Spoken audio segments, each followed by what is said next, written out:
And you know what? I thought we'd seen the worst of women on this show at a dinner party, but boy, was I wrong. Oh my God. Welcome to another rage bait-filled Rehashed. You want the trash? I got it all for you. Let's rehash the mess together. A sassy hole that only speaks the truth. Nobody gaslights you better. Hello, I'm Wilko, and this is the home of trash, mess, and drama. You don't even need to watch my videos anymore. You can get your fix from the comments section alone. We're into Married at First Sight Australia. It's season 13, and it is almost time for us to stuff our faces and fill our bellies with some more TMT and another din-dins. And you should gobble all you can up because this is the last episode for the week. I know someone panicked for 1 second. First, let's do a lab rat whip around. We must check in on the freshies who are not in the maze just yet. They have to survive the dinner party hazing as an initiation. Juliet says, if you come with the mindset of peace, nothing bad can happen.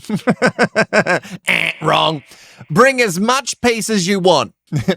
Maybe you should bring a piece. But if the other side wants war, they're just going to do war.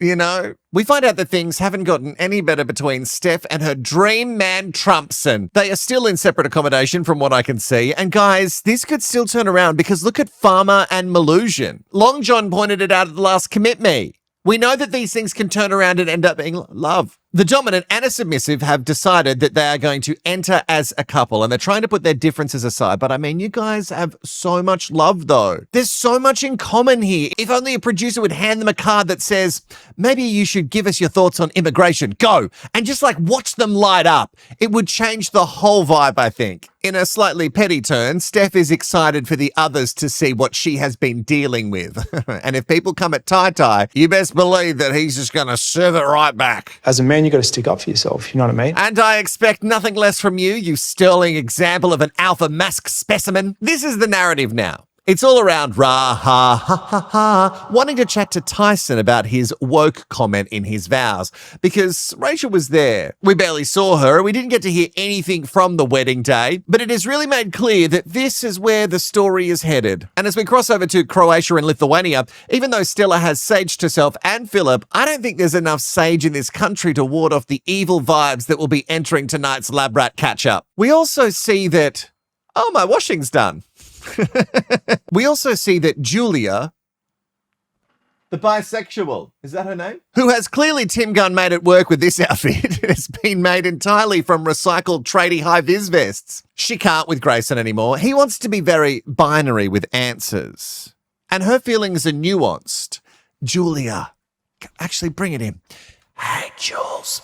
You gotta stop coaching yourself, hun. Yeah, I know you're really good with the confidence and charisma, but it's actually becoming embarrassing.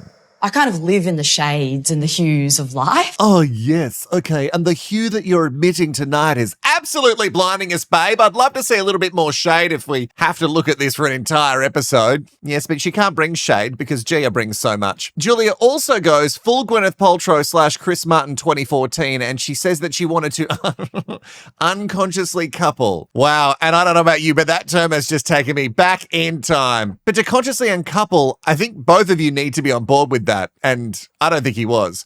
Because the grace that you wanted from the sun is absolutely gone. Speaking of shattered dreams, he's also sure that Julia would have preferred a woman. And I hate to think that, but it kind of feels like it now. Hey, sweet baby angel. Yeah, you. Are you ready for a shock? Melusion and the farmer haven't progressed their relationship. What? This is a twist that I did not see coming. They moved in with each other, but still, it's not building past friendship. And to be totally honest, I'm shocked that we got it to friendship. But Melusion, with this picture, I'm confused. There is a wall that is giving the pink energy, but you're serving blue. That's why it didn't work. You've got to stop serving the blue energy. No, it's all wrong. Go dress in pink. It does seem like they're both across the lack of chem and they're having a gay old time. Well, one of them is anyway. I love how at the end of every bit they do, they always look to the producer to allow them to leave. Can we go now? Can we leave now? Have you got everything you need? Booty and the Big Fish are ready to walk if anything pops off like it did last week. And Gia is also now claiming that she went too far and won't be repeating that behavior. Sure. Pull the other one, it plays Jingle Bells. And then if you pull the one in the middle, it goes, Danaconda! Bec is the real problem here, according to G-Banger, because she never would have come for Alyssa unless Bec told her stories from Radelaide. So I guess you don't wait to form your own opinions when you meet someone. You just take the word of someone who you disliked for 5 minutes before that dinner party started. Cute. Bec told her all these things about Alyssa, and it made G-Banger talk shit. It made her do it. She also has some receipts, and you know I love those, but who cares? Although, we do love receipts on Rehashed, and I would love to see them nonetheless. It sounds like none of them are going to be girls tonight. Oh, God. Do you want to be a girl's girl? Oh, God. I love this. I love this so much. When it got hand-delivered to me today, I was so excited to put it on. And guess what? Because I'm into capitalism, you can have it too. Go to rehashed.com.au. Oh, it would also look good in maybe a jumper sweater number 2. Link is in the comments below and also in the description. But am I a real girl's girl or am I a toxic one? I guess you'll have to wait and see. Oh, I spot myself a dinner table and some experts, which means we must get some pre-drinks into us to fuel our bodies so we can make a huge mess at the table. And also, I just clocked this with Float Your Boat at the bar. I didn't know that the Love Lab Rats had spirits there. I thought it was like a beer, wine, champers only event. But if the spirits are out, the producers really want the rage this episode. Hey guys, just give them some Bundy rum. Watch the sparks fly then. When Bec arrives, she is bringing the see you next Tuesday energy. She comes for Rachel and Float Your Boat about only having a kiss in bed and tells Steve-O to service her friend a little bit. Just service her a little bit. You know what I mean? Like, you're so good at servicing the boats a lot. Raha just needs a little bit of servicing. I also tend to think that Steve should be more clear with where he's headed, but that is not for you to dictate, Baggage. Oh yeah, I'm just going to call her Baggage now. And Baggage, your relationship isn't the prize you think it is. She tells Steve-O to pull his finger out now because it's week 6 and he also needs to buy deodorant. And I would die at that comment if she insinuated that I stunk. And it's tough for me because I think Steve has been just wasting time here, but I also don't really like Bec and I refuse to be on board with anything that this insecurity producer puppet says. Come on, we know the producers have said, hey, we need some more people to write leave because we've got to make room for the intruders. So, you know, Bec, you're up. It's time to work hard for your money, bitch. Bec crows about her relationship with old mate, and you're giving me the same energy as one of those couples on Instagram who post about each other every day, and you know that in a short time they're going to stop posting and then we'll find out not long after that it all fell apart. You are selling way too hard, baby girl. And does anyone else find this weird when Bec gives Stella a huge hug and makes a big deal about her arrival? I can't keep track of who she likes and hates. Bec actually says she wants someone to walk in and hate on their partner. What is wrong with her? Actually, if you want that, maybe you should go and ask your partner. I think he might have some things to say. Shattered Dreams walks in alone. Oh, no, just another shattered dream for him. And he fills everyone in. And then Bec talks at him. She says, it's hard, babe. It's not what you thought it would be. And Bec just laughs at everyone else's pain. And that's okay, because it gives us permission to lol at her relationship demise, which is coming. What day? What date is it today? Oh, very soon, I think. When Bye Bye Juju arrives from pulling a shift as a glamorous traffic controller, Bec can't wait to share everything Grayson has said, but certainly not how he said it, and with a lot more coont energy. Nah, that'll get past YouTube. It won't know what I said. Bec also comes for Philip. Apparently, he told Stella that she couldn't have more champagne at one of the intruder weddings, which we didn't see that. But now Bec is warning him that that's controlling behavior.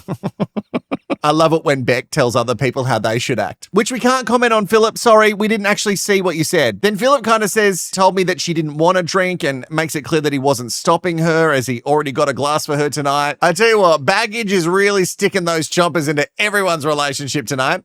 Speaking of chompers, the Veneer twins arrive and tell us that they are BFGF now. That's right. They are TV married and also boyfriend and girlfriend for reals. Because so much of this season has been like high school, I wonder if he sent her a note that said, will you go out with me? Yes, no, maybe. Bec obviously hates everything G-Banger is serving. And look at her face when they reveal that they got matching tattoos. Baggage obviously calls it a farce. They're fake. And then she just describes herself. Anyone who pretends to be in a relationship that good is... that's actually not that happy themselves. projecting much? And then someone needs to explain this to me. She does this weird hand gesture. Is it a gang thing from Adelaide? Because Bec would be in a gang. Someone in the comments, let me know what the fuck this means. Now, Bec, I don't know if you've noticed, sweetie, honey, darling, you've just described yourself. And I love that both you and Gia are determined to destroy each other. It's good for us because you're both despicable. Bec, quick, prove your relationship is stronger and go get a tattoo of the Danaconda from your neck down to your crack. That'll show them. Oh my God, the gays have arrived to class up the joint. And the kiss they give each other as they get out of the car doesn't sell me on this relationship having any chemistry. Especially the pat on the back. I am not feeling it. The other Love Lab rats cannot believe it. Gays! We've got gays in the warehouse. Gia obviously misses her gay BFF. Remember that twink demon that was at the wedding? No, I don't think he's actually a twink, but you know, it just sounded funny. So Gia really needs them here. But I think the gays might be serving a different vibe. I don't know. Chris could be on board. Gia apologizes to the booty, Alyssa. And can we believe another Gia apology? But while she does that, she pushes Bec firmly under the booty bus. G-banger and baggage just trying to bring each other down any way they can. Now, the narrative's main antagonist, Tai, lets his submissive know how getting out of the car works. He tells her that he's going to get out, and then she will get out, and then he will shut the door behind her. Oh, what a gentleman. God, I love it when he mansplains to me. I learn things every single day with him. From what the edit shows us, Steph wastes no time into shit-canning her MAGA man. And because some people are mad at me because apparently I go too hard on Tyson and not on Steph, let me make this clear. I have no time for Steph. She wanted all this. I have no sympathy. And when Jolmio and Juliet arrive, Bec is somehow really full of hate. Joel repulses me. How can one person have so much disdain to dish out at one dinner party? Wow, you're right, Bec. You must be so happy in your TV marriage. You're positively glowing. Baggage is just actually shocked that Juliet likes him. She thinks it's fucking insane. There's a lot to love to hate about Bec tonight, but this is one of my favorite parts. When she's just sitting there with her wine, just scanning the room, hating everyone. Like, even though her mouth isn't moving, oh, fuck, she is boiling. Oh, God, she's moving so quick now, guys. She found her next victim. I know that producers told you to work hard for the money tonight, but, like, don't do too good of a job.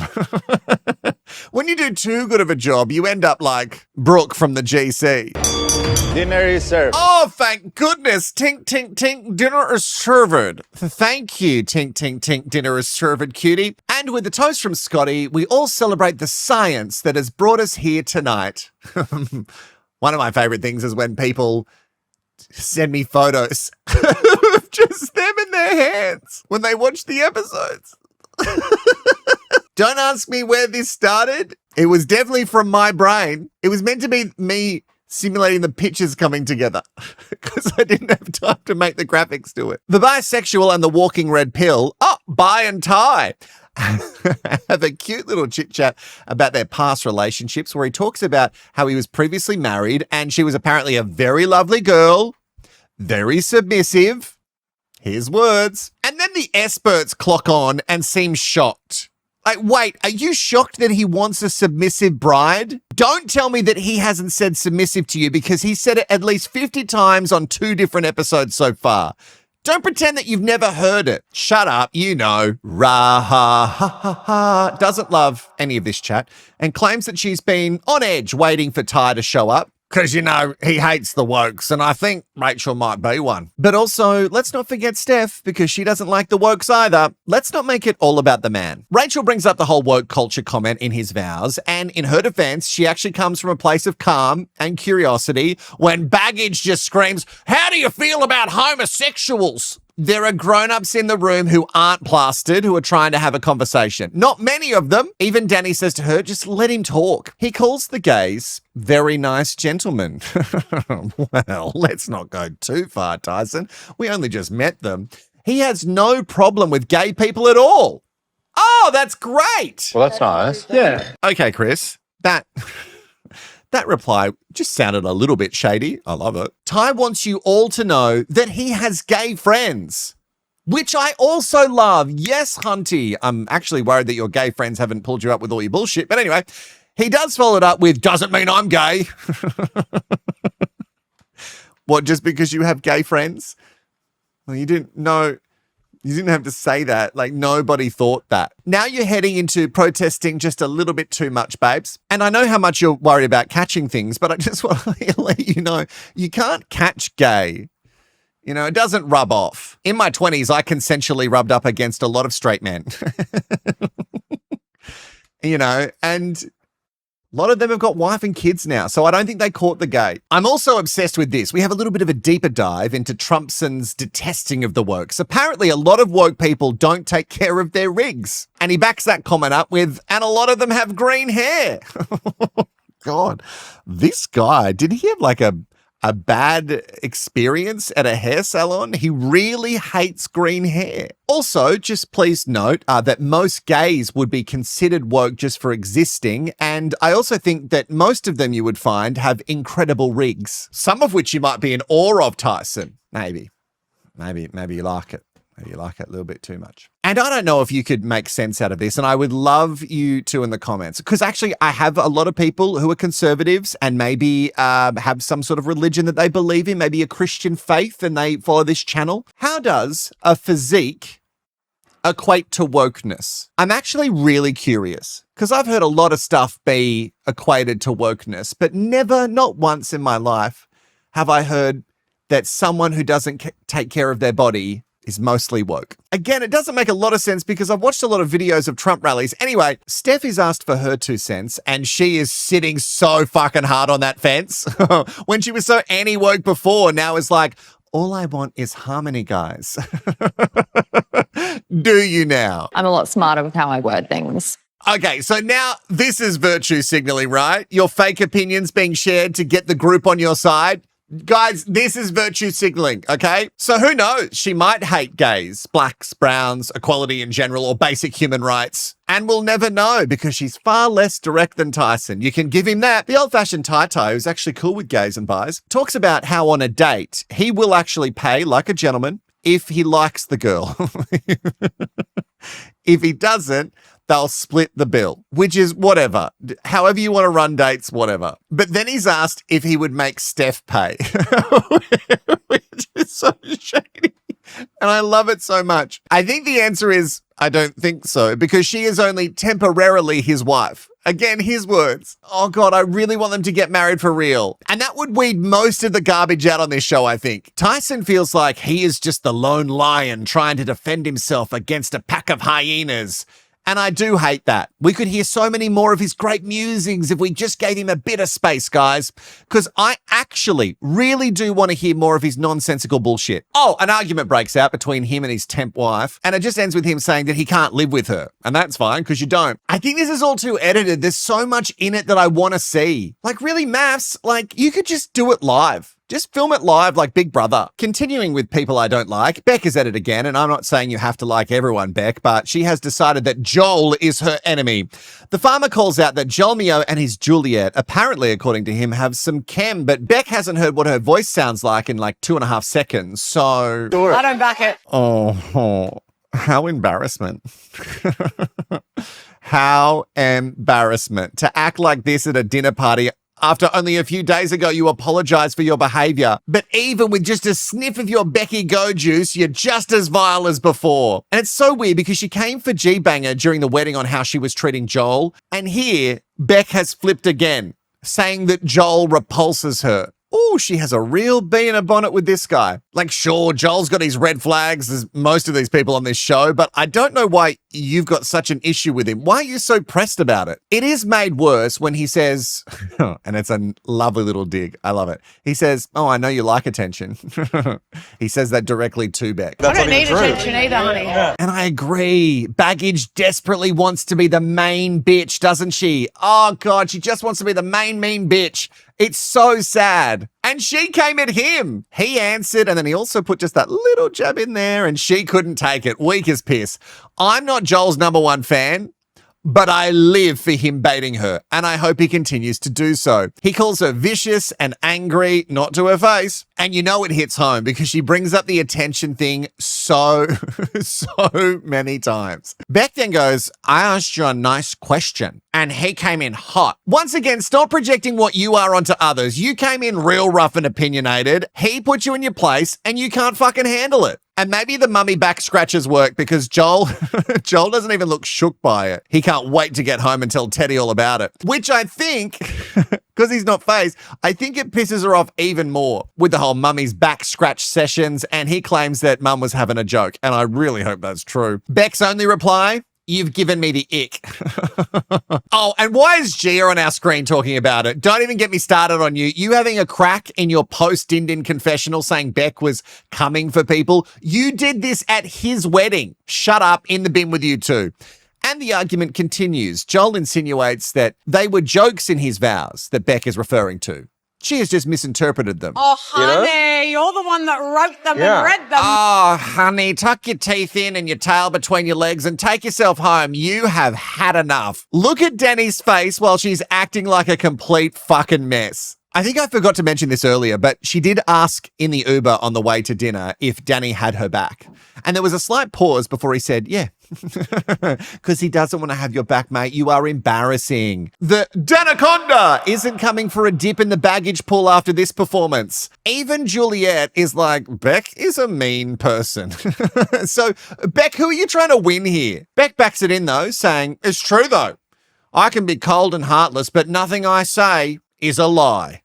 Ever. And you can wear that badge when you're at home alone with only your ice cream to comfort you. You know you can be truthful without being a complete see you next Tuesday. Like maybe, I don't know if you got the memo in Adelaide. Whew, okay, let's check in with another couple because Bec is boring and predictable. The gays are raving about their honeymoon and I feel like we didn't get to see much, not of the intruder honeymoons anyway. Oh, it was really all about Tyson. Luke, the farmer, loves them. And I know what you're thinking. Throuple. Chris's low light of the honeymoon was like the whole sharing a bed because it feels weird when you don't know them. And Sam's low light was Chris's snoring in the bed. Everyone is really pumping them up, saying there's so much chemistry, and I haven't seen it yet. Sure, they're friendly, but like chem? I don't know. What? Sorry, do we really have to focus back on Bec? Is this episode really just all about her? Come on, there's got to be other trash that we can focus on. I've actually got something to say. Oh, no. Someone come and get her and take her home. She's had enough, guys. I've got something to say. No one cares. No one wants to hear the shit that you're going to say. The thing that Baggage wants to say, I don't even know if she knows what she wants to say, but she just wants to keep hearing her voice. Maybe like if she says it out loud, it'll drown the internal voices in her head that say, you'll never be enough. Baggage calls out Gia and says, I know you thought we were going to be friends, but I'm actually pretty unhappy. Yeah, no shit. We can all see how you're acting. The unhappiness is crazy evident, doll. And there's so many things for her to be unhappy with so much of Gia. Apparently, Gia told Bec that Julia, oh my God, this really is high school MSN chat after class, isn't it? She told Julia that Julia said she wished she was matched with a woman, which I would believe at this point. But the facials are suggesting shock. Though I still don't bisexual it from Julia. Gia denies that she said that. And then somehow it's Grayson's fault, like Julia is mad at Grayson. What? Bec then also comes for Grayson and says, why did you bring this up? But he didn't bring it up. Bec is out of control. And that continues with the yelling at Gia and Scott. Listen to me. Listen to me! Oh my God, unhinged. Has anyone called that Uber? She's really got to go. Bec comes for Scott and Gia, saying that they've been making fools of themselves with their happiness. And I'm like, what? Like, come for their other behavior, but like disliking them for their happiness. Is this really the pressure point for you? Bec is broken. Broken. And then she goes on with her insanity, saying that if she stood at the end of the table with alongside Gia, then the girls would stand behind Bec and no one would stand behind Gia. What, you actually think that everyone's going to stand behind you after the shit you pulled tonight? The delusion is real. Do you think that anyone is going to back you up after the mess you've made tonight? Baggage actually screams at them, you don't have friends here anymore.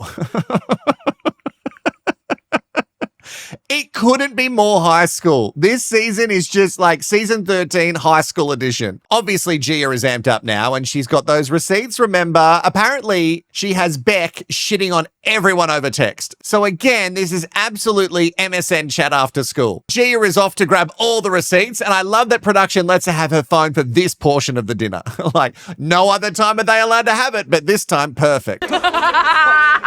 Oh my God, it's really a game of who can out crazy each other tonight. Guys, are we doing more than alcohol? I think we might be. Someone check the toilets for powder residue. Gia points out, it's just a little bit of hypocrisy, that Baggage apparently hates her, but also sent a selfie tonight of her and Danny pre-dinner party, which is weird.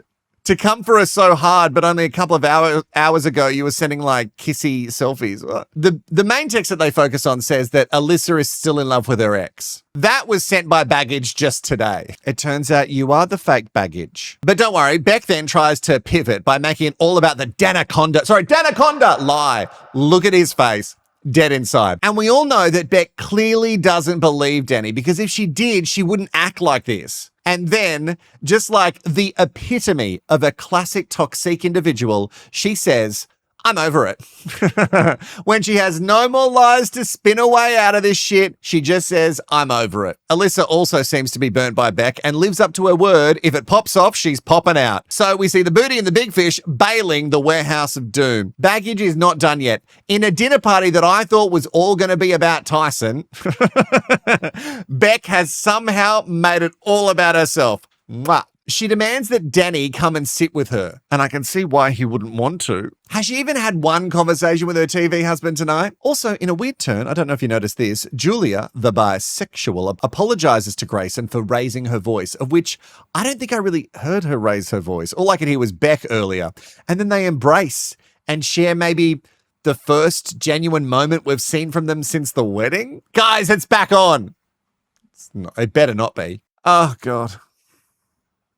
Yeah, Bec's back on the screen. I just fuck off already. The thing is now, she wants everyone to know that Gia is the puppet master and manipulating everyone. And how did that go tonight? Do you think you had a win on that? Do you think you changed some minds and hearts? I don't think so. Also, wanking on about how special this relationship is with the Danaconda and how Gia almost ruined it. Let me say this slow and clear because I know that you're a little bit pissed. Since the second you met this man, you have been the one ruining this relationship. You. Danny has his own shit and I'm sure he's more dodgy than we're seeing, but you have been a complete disgrace. Who do you think you are? Quick, someone hold up a mirror so she can ask this question to herself. She demands once again for her TV husband to return by her side. He does it begrudgingly. And then she asks him how he feels. As if she cares. Danny tries to convince her, doesn't convince her very well that he isn't mad at her, but he kind of sounds like he is mad. He's certainly very much over it. Say it, Danny. Just say, I'm not into this. Whatever this is, I'm not into it, so I don't want it. We have to be united, boo. Oh, boo. Okay. I think that you should absolutely support your partner. But then there is a line. If they cross that, then you should pull them aside and say, what the actual fuck? If I acted like this at a dinner party, my partner would be giving me a very stern talking to on the walk home. And you know what? Even before that, I would have known that I fucked up. Bec knows it too. You can see that she knows it because it's the way that she keeps going. She'll either blame the edit or say a producer made her do it, both of which, boo. My favorite bit of the whole episode, I know her wine scanning the room was a really great bit, but my favorite bit of the whole episode is now she is banging on again and we just watch Danny as he slowly moves further away from her and turns away. And when she thinks the cameras are down, we hear her say, stand here and look united with me, Daniel. Oh, we got Daniel'd. And his reply, don't tell me what to do.